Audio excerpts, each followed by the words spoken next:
Kali ini kita akan bahas fakta Alkitab dari 12 suku Israel. Suku atau Bani Israel tidak bisa dipisahkan dari sosok Yakub. Yakub adalah bapa leluhur bangsa Israel. Ia adalah anak Ishak dan cucu Abraham. Tuhan kemudian mengganti nama Yakub yang artinya penipu menjadi Israel yang artinya bergulat dengan Allah. Hal ini terjadi setelah Yakub bergulat dengan Allah. Kejadian 35 ayat 10. Yakub memiliki 12 anak laki-laki dari 2 istri, yakni Leah dan Rahel, serta dari 2 gundik, yakni Bilha dan Zilpa. Selain itu, Yakub juga mempunyai 1 anak perempuan dari Leah. Ke-12 anak laki-laki Yakub inilah yang menjadi nenek moyang dari ke-12 suku Israel. Keturunan merekalah yang disebut sebagai bangsa Israel, umat pilihan Tuhan, berdasarkan perjanjiannya kepada Abraham, Ishak, dan Yakub. Kali ini, fakta Alkitab akan membahas mengenai Ruben, anak tertua Yakub. Seperti apa kisahnya? Yuk diklik dulu tombol subscribe dan tombol loncengnya. Latar belakang. Ruben adalah putra sulung Yakub dan istrinya yang bernama Leah. Kejadian 29 ayat 32. Sebagaimana yang dicatat dalam kitab Kejadian Perjanjian Lama Alkitab Kristen, maka ia adalah leluhur dari suku Ruben. Nama Ruben berarti lihatlah seorang anak laki-laki, yang diberikan langsung oleh Leah ibunya. Nama ini dihubungkan dengan ungkapan yang berasal dari 2 kata bahasa Ibrani, Ra'ah Be'ani. Tuhan telah memperhatikan kesengsaraanku, sebagai akibat Leah kurang dicintai Yakub. Dibandingkan 3 kelahiran anak Leah selanjutnya dari Yakub, Simeon, Lewi, dan Yehuda, penamaan Ruben memiliki keistimewaan, yaitu nama Ruben disebut terlebih dahulu sebelum Leah menjelaskan arti namanya, sedangkan penamaan Simeon, Lewi, dan Yehuda justru sebaliknya. Mencegah saudaranya membunuh Yusuf. Sebuah sikap peduli ditunjukkan Ruben untuk melindungi adiknya. Kejadian pasal 37 menceritakan peristiwa di mana Yusuf menyusul saudara-saudaranya ke Dotan atas perintah Yakub ayahnya. Ketika saudara-saudaranya melihat Yusuf, mereka langsung merencanakan untuk membunuhnya. Namun, Ruben berusaha untuk menyelamatkannya dengan meyakinkan saudara-saudaranya untuk memasukkan Yusuf ke dalam sebuah sumur dengan rencana akan mengeluarkannya lagi kemudian. Kejadian 37 ayat 22. Akan tetapi, Yehuda berhasil meyakinkan yang lain bahwa Yusuf lebih baik dikeluarkan dari sumur itu dan dijual kepada kafilah yang sedang menuju ke Mesir. Maka terjadilah peristiwa di mana Yusuf dibawa ke Mesir sebagai budak. Ayat 29 mengisahkan bahwa Ruben sangat menyesal ketika melihat adiknya, Yusuf, tidak ada lagi dalam sumur dan telah dibawa ke Mesir sebagai budak.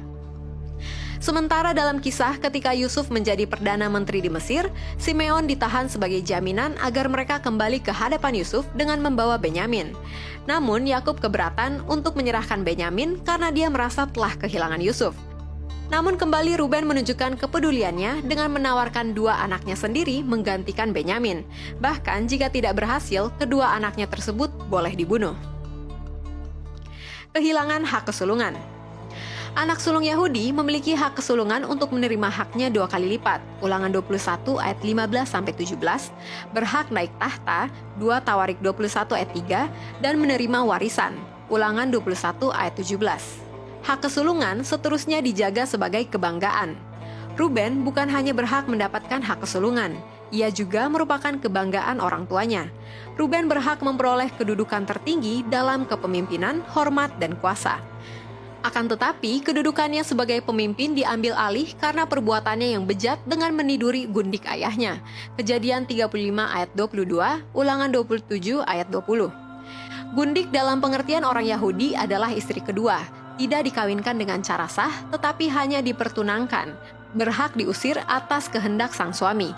Kejadian 21 ayat 14. Karena kebejatan ini, hak kesulungan Ruben diambil darinya dan diberikan kepada Yusuf.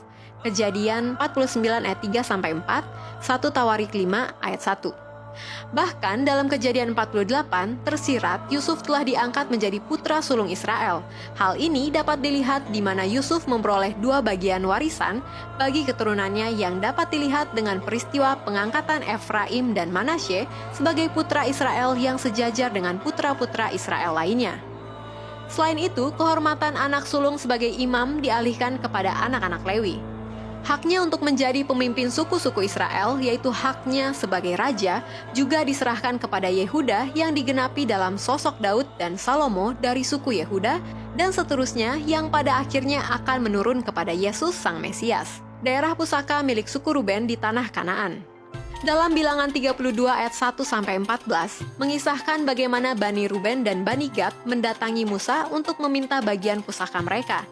Lalu atas izin Tuhan, Bani Ruben dan Bani Gad menetap di tanah bagian sebelah timur Yordan. Bilangan 32 ayat 1-42, bilangan 34 ayat 14. Setelah kematian Raja Salomo, 10 suku utara membentuk kerajaan Israel di bawah kepemimpinan Raja Yerobeam I yang seiring berjalannya waktu jatuh ke tangan Asyur.